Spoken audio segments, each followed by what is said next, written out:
Bonjour à tous, merci d'être venus. Je suis Michel Leschenot, directeur éditorial du site pap.fr et de imo9.fr. À mes côtés se trouve Madame Cécile Hagman, directrice générale de la coopérative foncière francilienne. Bonjour Cécile. Bonjour. Pouvez-vous vous présenter un petit peu ? Écoutez, Cécile Hagman, donc je dirige la COP foncière francilienne qui est un organisme de foncier solidaire et donc je contribue à la production de logements en bail réel solidaire sur le territoire francilien. Merci beaucoup et nous avons également parmi nous Monsieur Vincent Laurier, directeur de COP HLM. À votre tour de vous présenter. Oui, bonjour à tous et à toutes. Donc Vincent Laurier, je dirige la Fédération des coopératives HLM, qui est une organisation professionnelle regroupant 162 coopératives à travers tout le territoire, en Île-de-France, mais également en région et en Outre-mer. Les coopératives HLM étant plus particulièrement spécialistes de l'accession sociale à la propriété. Et donc, elles produisent chaque année environ 4 à 5 000 logements neufs destinés à des ménages qui ont des revenus moyens et modestes et qui souhaitent accéder à la propriété. Merci beaucoup, bienvenue à vous deux. Alors aujourd'hui, nous allons vous présenter des dispositifs avantageux pour devenir propriétaire à moindre coût et surtout en toute sécurité. Nous aborderons des sujets tels que la location-accession, la TVA 5.5 pour les programmes neufs et le bail réel solidaire qui distingue le prix des terrains à celui de la construction. Alors, bien sûr, bien entendu, nous parlerons également des conditions requises pour bénéficier de ces dispositifs. Et dans un second temps, eh bien, vous pourrez poser toutes les questions que vous le souhaitez à nos deux intervenants. Ils sont là pour vous répondre. Et puis, il y aura aussi un replay. Alors, pas besoin de prendre des notes, hein. Ne vous inquiétez pas, il y a un replay qui sera disponible sur le site du salon. Et voilà. Et donc, nous allons tout de suite commencer par vous, Vincent, et vous allez nous expliquer comment on peut avoir une TVA 5.5 dans l'immobilier neuf. Oui, tout à fait, parce que donc, parmi les bons plans que l'on va évoquer au cours de cette séquence, le premier et le plus évident, c'est effectivement de pouvoir bénéficier d'une TVA à taux réduit. Vous savez que lorsque vous achetez un logement neuf, vous êtes soumis à une TVA à taux normal de 20%. Et donc, il y a des dispositifs qui vous permettent de réduire mécaniquement le prix d'acquisition de 15 points en bénéficiant de cette TVA à 5,5. Alors, c'est un dispositif qui est prévu par les pouvoirs publics, qui s'applique dans certaines conditions de localisation et avec des conditions d'accès. D'une part, donc, il faut que vous achetiez à titre personnel en tant que personne physique. C'est-à-dire que certaines fois, il y a des montages juridiques que vous souhaitez acheter à travers une SCI. Ce type de montage ne permet pas de bénéficier de cette TVA à taux réduit. Il faut que vous achetiez donc en direct pour vous. Il faut que le logement que vous achetez, le logement neuf, soit destiné à votre résidence principale. Donc on n'est pas dans un cadre d'investissement, mais dans le cadre de l'achat de votre logement que vous allez occuper au moins 8 mois par an. Il faut que ce logement donc, soit éligible à un dispositif type location-accession, qu'on va aborder dans quelques instants. Bail réel solidaire, on va également l'évoquer, mais ce dispositif est également possible sur des territoires qu'on appelle les territoires quartiers politiques de la ville, les QPV, c'est-à-dire une localisation, une géographie qui est liée à une intervention de la puissance publique pour investir massivement sur des quartiers de politique de la ville. Et donc dès lors que votre programme immobilier est localisé sur ces territoires ou dans une bande de 300 mètres autour, et dès lors que vous respectez, dernière condition, des plafonds de revenus, vous pouvez prétendre à bénéficier de cette TVA à taux réduit. Et est-ce que c'est aussi, si je bénéficie d'un PTZ, est-ce que je peux avoir aussi cette TVA à 5,5 ? Alors les dispositifs sont distincts. C'est-à-dire que les conditions d'accès au prêt à taux zéro ont leurs propres règles et les conditions d'accès à cette TVA à taux réduit également. Par contre, évidemment, les deux sont cumulables. C'est-à-dire que vous pouvez bénéficier de cette TVA à taux réduit dans les conditions que je viens d'évoquer rapidement et mobiliser un prêt à taux zéro si vous êtes primo-accédant et si vous répondez aux critères d'éligibilité du prêt à taux zéro. Ce qui est important à noter, c'est que cet avantage dont vous bénéficiez grâce à l'État, puisque c'est un avantage de taux qui est quand même relativement important, vous engage aussi à un certain nombre de règles qui sont fixées par la réglementation fiscale. C'est là que vous avez un engagement à occuper votre logement pendant 10 ans. Si vous êtes amené à changer l'usage de votre logement, c'est-à-dire à le quitter pour le mettre en location ou à le revendre sur le marché, à ce moment-là, dans certains cas, vous devrez reverser à l'État une partie du différentiel de TVA dont vous avez bénéficié. C'est des règles assez spécifiques. Le promoteur ou l'opérateur auquel vous allez acheter en bénéficiant de cette disposition pourra vous apporter des explications plus développées. On pourra aussi l'aborder dans les questions-réponses. Mais en tout cas, dans certains cas, vous devrez verser ce reversement. Évidemment, si cette revente est liée à des événements de la vie, je pense à des déménagements liés à des mobilités professionnelles, à des situations de chômage, de divorce, alors il est possible de ne pas avoir à reverser ce différentiel de TVA. Vous avez tout à l'heure évoqué la location-accession. Qu'est-ce que c'est exactement ce dispositif ? Alors, le dispositif de location-accession, c'est un dispositif qui est assez ancien et qui a été mis en place en 84 et qui a été spécifiquement adapté au logement neuf en 2004. C'est un dispositif très intéressant puisqu'il cumule un certain nombre d'avantages. Mais avant de les aborder, je vais d'abord vous dire le principe de la location-accession. En fait, c'est une accession en 2 temps. C'est-à-dire que dans un premier temps, vous allez occuper le logement que vous souhaitez acheter en tant que locataire accédant. Et donc, vous allez verser à votre promoteur une redevance qui sera composée d'une partie d'un loyer d'occupation, comme si vous étiez locataire, et puis de ce qu'on appelle une part acquisitive, c'est-à-dire une part d'épargne forcée qui va être stockée par votre promoteur et qui vous sera reversée à l'issue de cette première phase. Et donc, vous allez, pendant une période minimum de 6 mois jusqu'à 2 à 4 ans, occuper ce logement-là. Et le moment où vous vous sentirez prêt, au moment où vous aurez éventuellement validé et fiabilisé votre plan de financement, vous allez lever votre option d'achat et donc rentrer dans une deuxième phase d'accession à la propriété, plus classique, où là, vous serez pleinement propriétaire de votre logement. Très bien. Donc là, on a bien compris ce que vous nous avez dit, mais à qui ça s'adresse exactement, ce dispositif ? Donc, ce dispositif, il s'adresse à des ménages qui répondent avec des critères de revenus. Ces critères de revenus sont fixés par la réglementation. Ils dépendent de votre composition familiale. Ils dépendent également de l'endroit où vous achetez. Vous savez qu'il y a un zonage qui existe aujourd'hui. Les communes sont classées en zone A, B1, B2, C. Et donc, en fonction de là où vous achetez, de votre composition familiale, vous avez des plafonds de revenus à respecter. C'est les plafonds de revenus, en fait, de votre avis d'imposition N-2.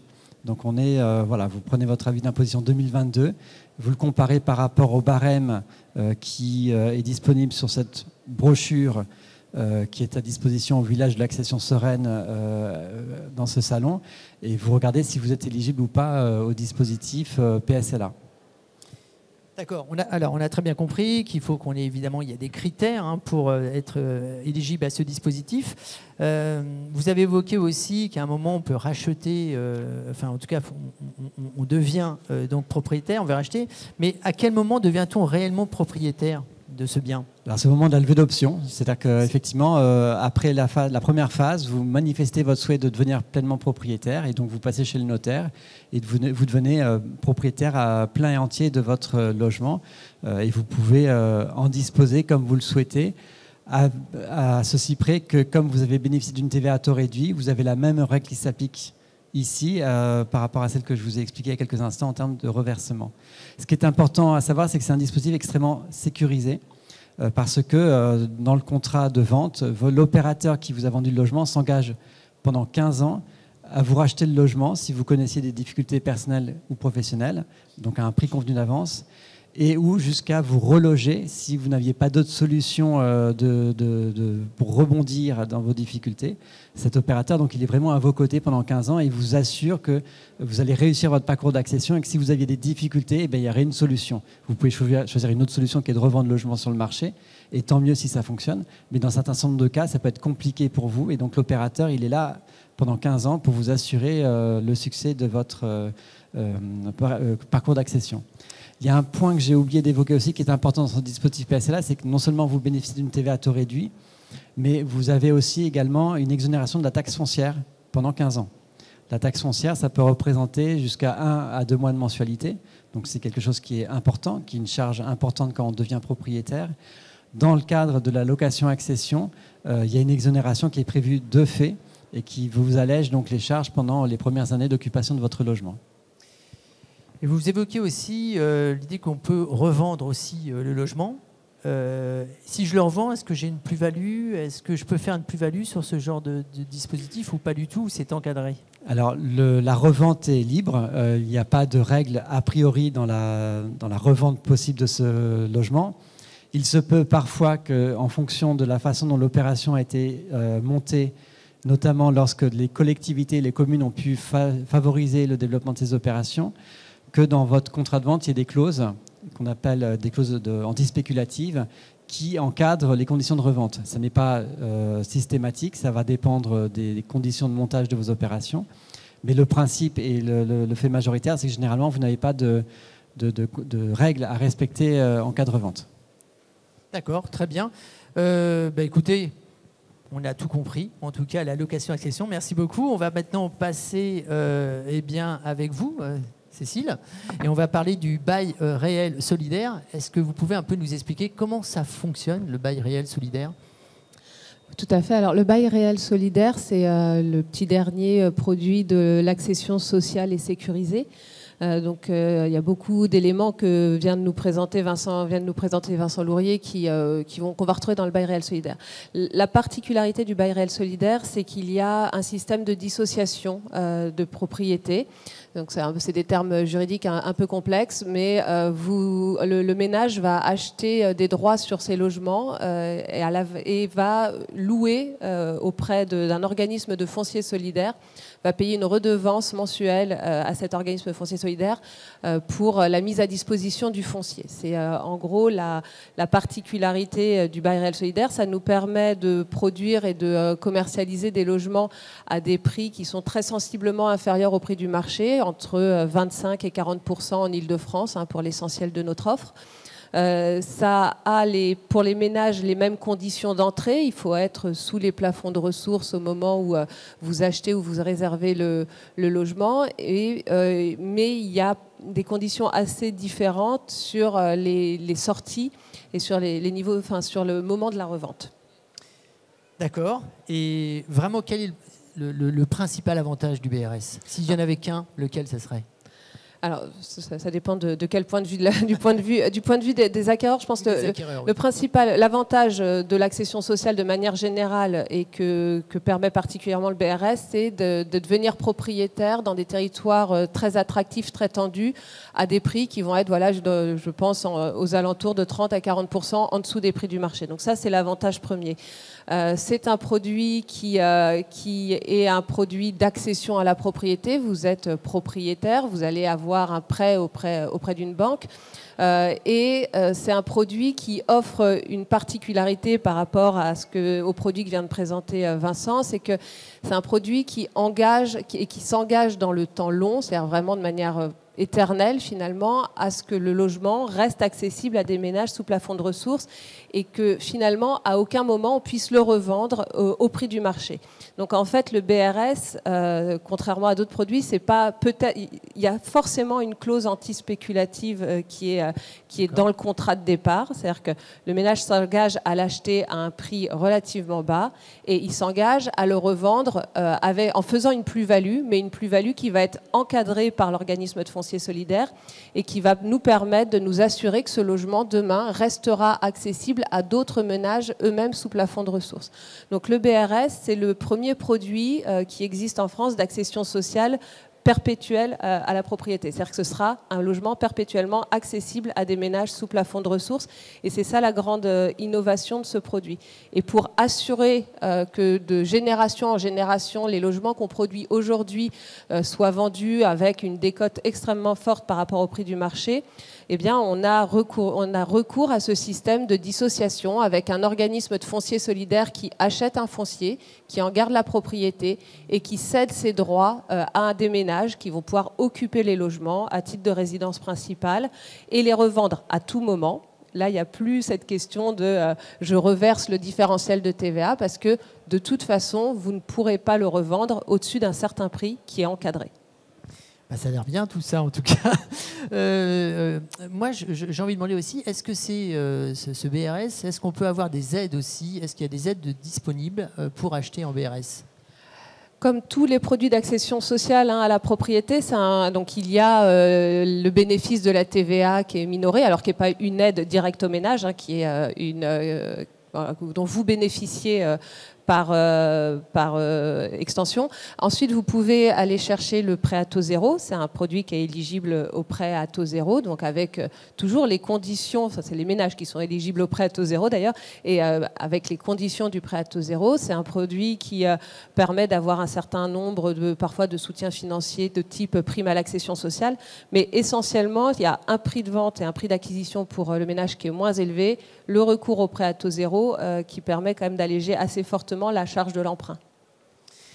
D'accord, alors j'ai une grande question, peut-être que dans la salle ils ont exactement la même question, c'est est-on vraiment propriétaire avec le BRS ? Avec le BRS, on est vraiment propriétaire de ses droits réels immobiliers sur son logement. Donc c'est une formulation qui est un peu longue, mais on n'achète pas son logement. En fait, on est propriétaire de droits réels immobiliers, ce qui, en termes juridiques, est la situation la plus proche du statut de propriétaire. Donc on est réellement propriétaire au sens où vous n'êtes pas avec un organisme de foncier solidaire qui serait comme un organisme, un bailleur. C'est-à-dire que vous prenez vos décisions, vous êtes membre de l'Assemblée générale de copropriété, c'est les ménages qui prennent toutes les décisions sur la vie de leur résidence. Vous avez la faculté de faire les travaux que vous voulez dans vos logements. L'organisme de foncier solidaire n'a pas forcément son mot à dire sur ce que vous faites à l'intérieur de votre logement. Donc, à ce titre-là, vous êtes pleinement propriétaire. Mais il y a quelques petits sujets, c'est-à-dire qu'on ne peut pas décider unilatéralement, les ménages ne peuvent pas décider de démolir l'immeuble sans demander l'aval à l'OFS. Voilà, c'est cette petite limite-là quand même. D'accord, ok.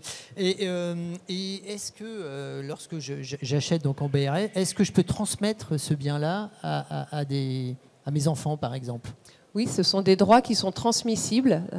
Toujours cette différence, on transmet ses droits. Oui. Mais oui, c'est des droits qui sont transmissibles à la condition que alors les ayants droit, les enfants, pourront être détenteurs de ces droits s'ils veulent occuper le logement. En revanche, on vérifiera qu'ils sont sous les plafonds de ressources, puisqu'on a toujours cette exigence un peu spécifique. Mais si les enfants sont sous les plafonds de ressources et souhaitent occuper le logement, on renouvelle le bail réel solidaire et donc parce qu'on n'en a pas parlé de ça, mais l'enfant repart sur un bail d'une durée de 80 ans. Si les enfants ne sont pas sous les plafonds de ressources, ils peuvent vendre le bien, vendre les droits réels et récupérer le capital. D'accord. Et donc, effectivement, on n'a pas parlé du bail. Si vous voulez en toucher un petit peu deux mots. Alors, le bail réel solidaire, c'est la particularité du bail réel solidaire, et c'est son innovation dans tous les dispositifs français. C'est qu'il est dit bail rechargeable, c'est-à-dire que c'est un bail qu'on signe au départ pour 80 ans. Et puis à chaque fois que le bail change de main, c'est-à-dire que vous souhaitez vendre votre logement et donc c'est un autre ménage qui vient être propriétaire des droits réels immobiliers, le bail se recharge à sa durée initiale. Donc on part pour 80 ans et puis 5 ans après, il y a une première vente, et on repart sur 80 ans. Ce qui fait qu'il n'y a pas quelqu'un qui achète un logement ou des droits réels sur un logement à un moment où il ne reste plus que 10 ans. En fait, à chaque fois, on repart pour 80 ans, ce qui permet que le logement ne perde pas sa valeur et de sécuriser les ménages sur la valeur de leurs biens dans le temps long. On est quand même sur un produit d'accession sociale sécurisé. L'idée, c'est pas de fragiliser les ménages qui vont acheter ces droits réels immobiliers. D'accord. Est-ce que vous pouvez nous donner un exemple chiffré un petit peu de prix d'un bien que j'achète en BRS? Tout à fait. Alors, on a, pareil, sur le village de l'accession sociale, on a un certain nombre d'opérateurs à proposer des logements en bail réel solidaire. Nous, à la COP foncière, on a beaucoup d'opérations qui sont en cours de montage. On a essayé de travailler sur des moyennes avec toute la fragilité de la moyenne. Mais en gros, sur les marchés en Ile-de-France, en cœur d'agglomération, aujourd'hui, un 3 pièces, dans les marchés dans lesquels on intervient, va se vendre plutôt aux alentours de 365 000 €. C'est à peu près le prix moyen des marchés dans lesquels on vient s'intégrer. Et nous, le même logement en bail réel solidaire, on va le vendre à 240 000 €, ce qui fait quand même un delta de 120 000 €. Voilà. Et ce delta-là, ce qu'on a dit tout à l'heure, il y a une location du foncier, donc vous allez payer une redevance qui va être pour un 65 mètres carrés de l'ordre de 130, entre 120 et 140 €, ça va dépendre des opérations. Mais ça permet quand même que des ménages qui ont des ressources plus contenues puissent accéder à la propriété, puisque sur l'exemple qu'on a, alors on a un petit flyer qui est disponible sur notre stand, mais sur l'exemple qu'on a travaillé, pour le même logement, on peut acheter en BRS quand on a 4 000 € de ressources par mois, Et en pleine propriété, il aurait fallu de l'ordre de 5 500 à 5 600 euros. Donc on a une vraie on redonne la possibilité d'accéder à la propriété à des ménages qui ont des ressources plus contenues.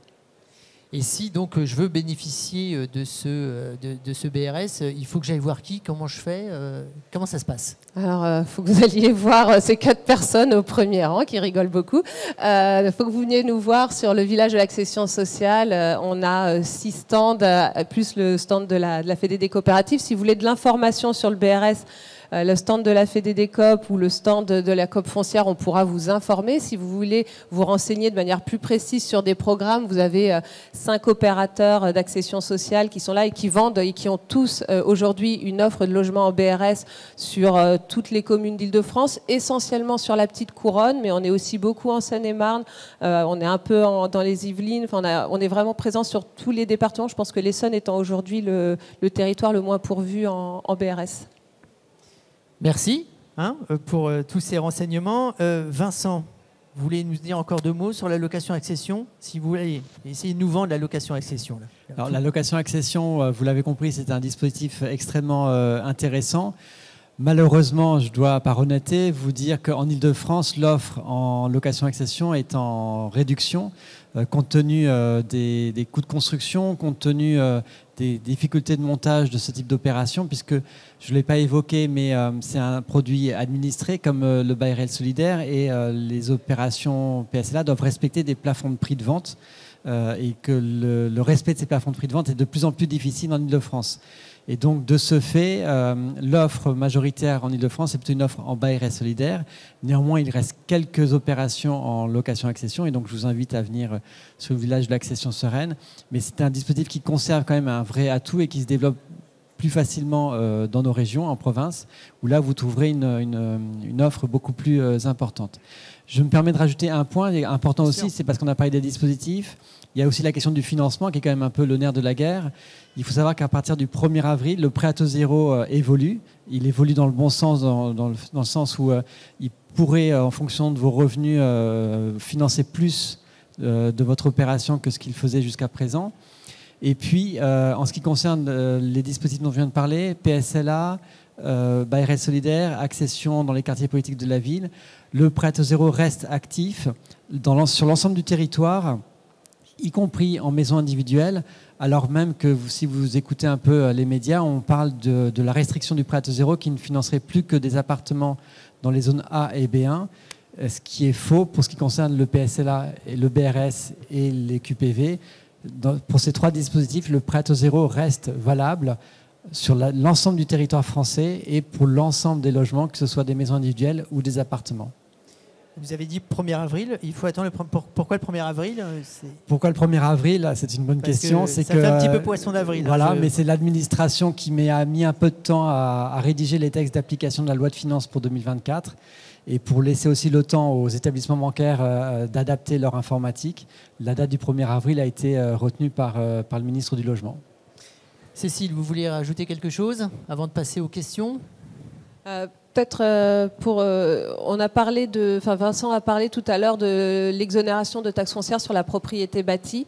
En bail réel solidaire, c'est une possibilité, mais c'est pas une obligation. C'est-à-dire que les collectivités peuvent décider de faire un abattement de taxes foncières sur la propriété bâtie qui peut aller de 30 à 100% de la taxe foncière. Et donc, on est peut-être un peu sur les mauvaises nouvelles sur cette deuxième intervention, mais au même titre qu'il n'y a plus beaucoup de PSLA en Ile-de-France, il faut avoir conscience qu'il n'y a pas beaucoup de collectivités qui ont délibéré pour faire cet abattement de taxes foncières sur la propriété bâtie. Puisqu'on sait que les collectivités sont un peu en recherche de ressources financières et qu'elles ont plus de mal à s'en priver, mais on a déjà aujourd'hui deux collectivités au moins qui ont délibéré. Et donc nous, on continue le travail de sensibilisation des villes pour les amener à prendre ces décisions qu'on obtient au fur et à mesure qu'on développe les projets.